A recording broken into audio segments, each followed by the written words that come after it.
Assalamualaikum warahmatullahi taala wabarakatuh. Selamat sejahtera. Tuan-tuan, tolong share, tolong like, tolong subscribe. Ada satu cerita tuan-tuan. Satu lagi dikatakan Perhimpunan Melayu. Perhimpunan Melayu ini akan diadakan sekali lagi. Siapa yang nak mengadakan Perhimpunan Melayu ini? Kita tengok. Tajudin tubuh NGO anjur Himpunan Melayu bangkit. Okeylah, bekas ahli majlis tertinggi UMNO Tajudin Abdul Rahman telah menubuhkan NGO baru untuk memperjuangkan nasib orang Melayu yang menurutnya didakwa masih ketinggalan dari segi ekonomi, akademik dan juga politik. Kumpulan baru ini dilaporkan bakal menganjurkan majlis Himpunan Melayu Bangkit di Kampung Gajah, Pasir Salak, Perak pada hari Rabu. Tajudin merupakan presiden NGO itu yang diberi nama Pasir Salak Bangkit. Perkembangan kebelakangan ini didapati Melayu dari segi politik, ekonomi, sosial telah jatuh tersungkur ke bawah dalam persaingan dalam negara. Saya kesal dengan apa yang berlaku kerana perkembangan ini bahaya untuk orang Melayu pada masa ini dan akan datang. Jelasnya, NGO Pasir Salak menjadi wadah meniup semula semangat perjuangan orang Melayu yang dilihat semakin lesu. Dalam pada itu, Tajudin menjelaskan himpunan anjuran NGO bertujuan terbuka kepada semua orang tanpa mengira fahaman politik. Perkembangan kebelakangan ini dapati Melayu dari segi politik, ekonomi, sosial telah jatuh tersungkur ke bawah dalam persaingan negara. Gerakan Dr. M senyap. Saya kesal dengan apa yang berlaku kerana perkembangan ini bahaya untuk orang Melayu masa kini dan akan datang, katanya. Keahlian bekas ahli Parlimen Salak itu dalam UMNO telah digantung selama 6 tahun kerana mengkritik parti tersebut secara terbuka. Tajudin mendakwa dia telah dikhianati tetapi berhasrat untuk kekalahan UMNO dan menyatakan harapan pada Melayu supaya pengantungannya ditarik balik. Dalam perkembangan berkaitan, Tajudin dilaporkan menolaknya apabila ditanya mengenai persamaan antara inisiatifnya dengan proklamasi Melayu anjuran bekas Perdana Menteri.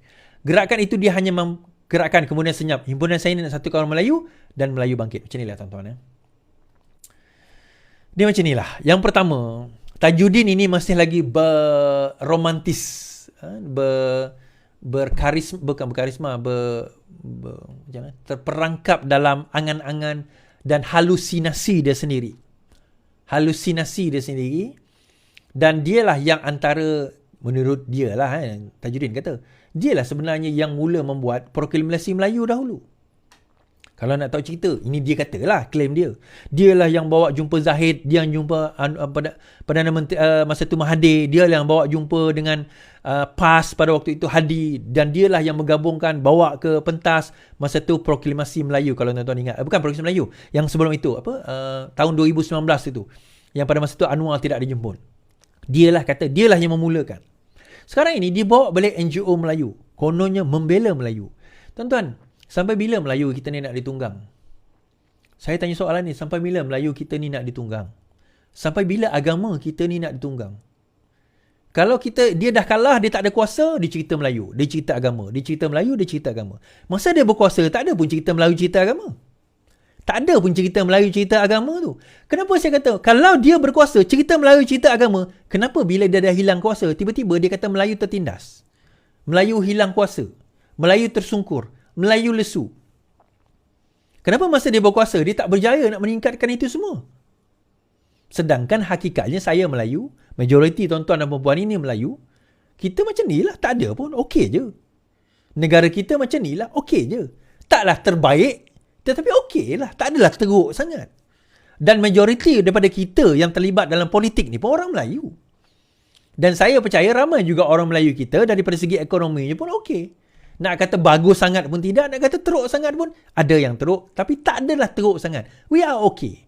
And kita insya-Allah dibawa kerajaan PMX ni makin akan lebih baik. Terutama bila tak ada korupsi dan sebagainya, akan lebih baik. Tadi tuan-tuan, saya ini saya ceritalah.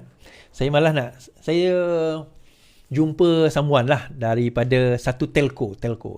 Dia orang ada event esok. Sebenarnya hari Merdeka, hari kebangsaan ni, dia orang ada event. So dia ceritalah telco ni, saya tak nak sebut telco mana lah. So saya makan dengan dia sementara tunggu makan saya tunggu sambungan meeting, saya duduk makan lepak dengan dia. Ada event ke, saya kata? Ada event dekat sini kementerian ni. Nanti kita orang ada hari perarakan juga dekat ni hari kebangsaan. Oh, ramai ya. Wah, itulah kita tengok sama-sama. Dia kata itulah bagus kerajaan sekarang ni. Ni dia cerita kat saya, dia tak kenal saya siapa tau. Dia tak tahu saya siapa, dia tak tahu saya Iswardi sebab dia budak muda yang memang tak tengok live saya. Saya tanya dia, borak-borak, kenal ke siapa saya? Dia kata, Tak kenal. Oh, ingatkan. Kenapa bang? Abang dah tahu kot pernah kenal kita kawan ke. Saya saja nak test dia. Dia tak kenal saya. Betul, dia tak kenal saya. So, saya tahu dia tak tengok live saya. So, tak apalah. Maksudnya dia bukan orang yang berminat dengan politik. So, dia cerita. Entah macam mana keluar cerita. Dia kata apa? Sekarang ni, saya tanya dia, macam mana kerajaan sekarang ni okey ke? Okey bang, dia kata. Kenapa? Dulu, ni cerita dia lah. Saya kerja dalam telco ni lama. Dulu, menteri boleh call macam tu je syarikat kami. Minta, kena pau memang teruk lah, kita kena pau. Juta kena pau. Sekarang ni, tak ada masalah dah tuan-tuan. Cerita pau tu tak ada dah. Bos kami pun happy. Sampai kami buat event, berlebihan pula event. Kerana bajet kami ada. Dulu kami terpaksa menyediakan bajet kena pau gitu tuan-tuan. Kena pau pun kami ada bajet. Terpaksa ada allocation, bajet pau. Tak adalah tulis bajet pau kan, tapi kena pau lah bajet tu. Sekarang ni tak ada. Dia kata, kami tak payah nak sediakan bajet-bajet kena pau ni. Bila ada event, kami boleh buat event. Malah event kami berlebihan pula. Sebab apa? Kami ada extra budget. Poinnya itu je tuan-tuan. Corruption yang berlaku dalam negara kita. Ni nak cerita pasal Melayu. Yang menyebabkannya tu siapa? Yang buat kita jadi macam ni siapa? Yang merosakkan kita tu siapa? Yang menyebabkan bilion ringgit terkeluar digunakan sewenang itu siapa? Adakah tuan-tuan, adakah saya? Saya ni tuan-tuan, to be honest, 1 juta ringgit pun saya tak pernah tengok depan mata saya ni. Tak pernah. Tuan-tuan pernah kot? Saya tak pernah. Tapi diorang jutaan ringgit dalam bilik. Dalam bilik je jutaan ringgit. Itu yang dalam bilik. Yang di luar bilik, Cayman Island ke apa benda island, bank sana, bank sini, kita tak tahu.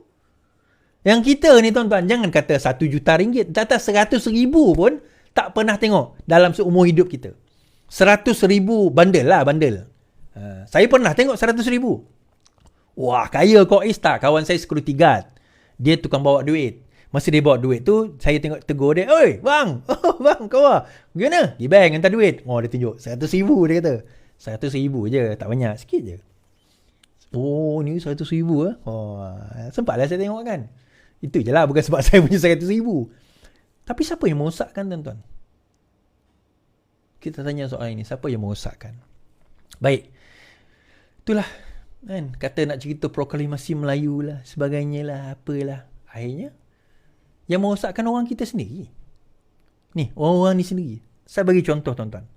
Baru-baru ini, cerita 57,000. 54,000. Dikatakan, Saifuddin bawa warga Cina ke dalam Malaysia. 54,000. 54,000 warga Cina dibawa masuk dan akan dibagi kerakyatan kepada rakyat Malaysia, kepada warga China bukan orang Cina.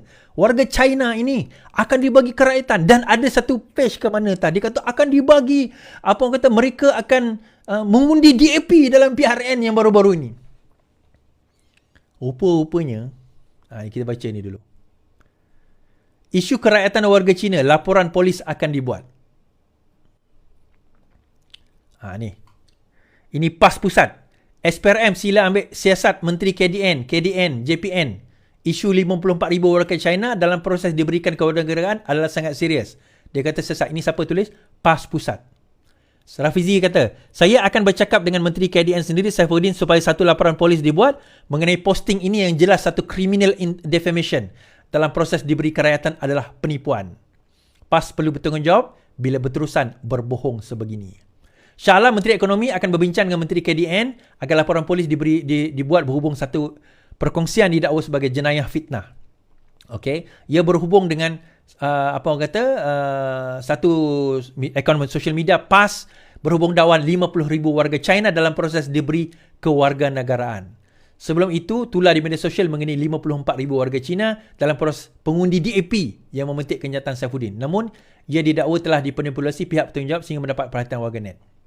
Baik. Ini adalah kenyataan daripada Fahmi Fadzil. Okay, Fahmi Fadzil menjawab isu ini di dalam TikTok beliau. So boleh follow TikTok Fahmi Fadzil lah. Apa Fahmi Fadzil kata? Okay, kita dengar. Dakwaan 54,000 warga Cina akan dapat rakyatan Malaysia tidak benar. Dakwaan bahawa Kerajaan Pusat Perpaduan akan memberi status kerakyatan kepada 54,000 warga Cina adalah tidak benar, kata Menteri Komunikasi dan Digital Fahmi Fadzil. Menerusi sebuah video dikongsi di laman Facebook beliau malam tadi, Fahmi berkata angka itu sebenarnya adalah jumlah keseluruhan permohonan yang diterima dari 2017 sehingga 2022. Saya ulang. Fahmi berkata, angka itu sebenarnya adalah jumlah keseluruhan permohonan yang diterima dari 2017 sehingga 2022. Okey. Dia berkata berdasarkan penjelasan menteri, hanya 45 individu dari China yang telah dianugerahkan kewarganegaraan Malaysia dari 2017 sehingga kini. 45 orang ya tuan-tuan. So mana datang 54,000 yang diwar-warkan oleh PAS itu? Mana datang 54,000 tersebut? Mudahnya begini tuan-tuan, cerita dia. Permohonan nak jadi warga negara ni banyak. Dari seluruh dunia ada. Pelbagai negara ada nak minta jadi warga negara. Itu tak pelik. Tak pelik. Kita kena faham itu dulu. Now, daripada China specifically, ada 54,000 yang memohon jadi warga negara. Jadi betul lah 54,000 tu Is. Sabar, tak habis cerita lagi. 54,000 itu cumulation. Jumlah yang dikumpulkan daripada tahun 2017 hingga 2022. Tak termasuk 2023 tuan-tuan. So tahun 2020 sehingga tahun 2022, siapa menteri? KDN.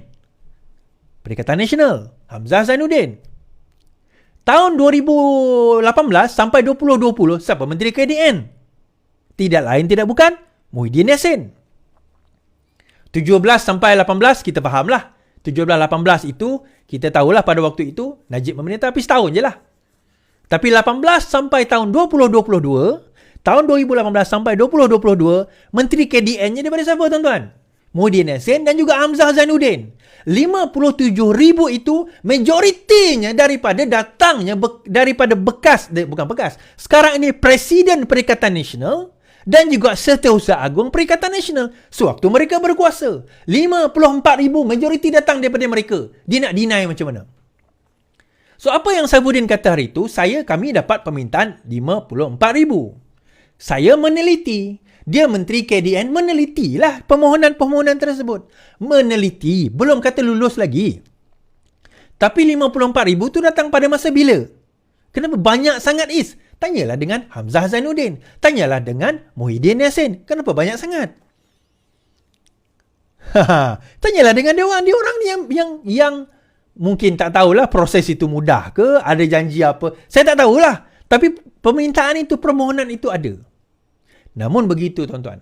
Terima kasih saya ucapkan kepada Muhyiddin Yassin pula. Saifuddin Nasution. Ni saya nak cerita on behalf of jentera saya, Zamri Sapi'i nama dia. Nama dia Zamri Sapi'i. Dia minta saya ucapkan terima kasih kepada Saifuddin. Saya tak boleh ucapkan lah dekat depan Saifuddin. Saya jarang jumpa dia. Jarang lah, saya pernah jumpa sekali je. Kerana adik angkat beliau. Okey, Zamri ni adik-beradik, dia orang semua adik-beradik angkat. Mak ayah dia tak ada anak, arwah lah, dua-dua arwah. So mak ayah dia mengangkat anak-anak ni.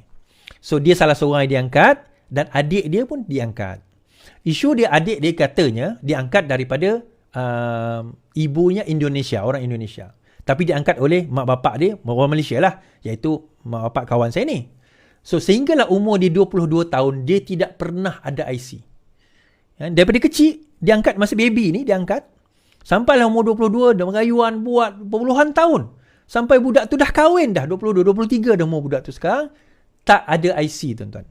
So baru-baru ini, terima kasih YB, terima kasih Kerajaan Malaysia, mudahnya proses itu diluluskan. Ini semua warga Malaysia yang memang, orang kata apa, layak hidup di dalam negara kita. Dia orang, kalau dia kata baliklah ke negara kau, masalahnya dia mak bapak biological pun dia tak tahu siapa. Mak ayah dia dah meninggal. So mak bapak biological pun dia tak tahu. So dia nak pergi ke mana? IC tak ada.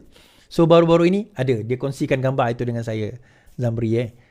So dia kongsikan gambar, dia kata terima kasih. Dan dia ambil gambar dengan menteri pada waktu itu, adik dia dah dapat dah warga negara. Dan banyak berlaku. Bukan setakat di Sabah, di Sarawak. Di Selangor, di negeri-negeri Semenanjung pun banyak. Warga negara tapi tak ada IC, tak ada kewarganegaraan. Tapi tolak tepi lah yang mak bapak dia orang kata IC merah, tiba-tiba anak dapat IC biru. Itu cerita lain. Itu saya tak nak cerita kat sini lah kan. Itu saya tak nak cerita kat sini lah. Tetapi itulah yang berlaku sekarang ini. Yang banyaknya zaman bila tuan-tuan? Yang banyaknya zaman bila? Zaman Perikatan Nasional memerintah. Zaman KDN orang memerintah. Itu sebenarnya yang banyak berlaku.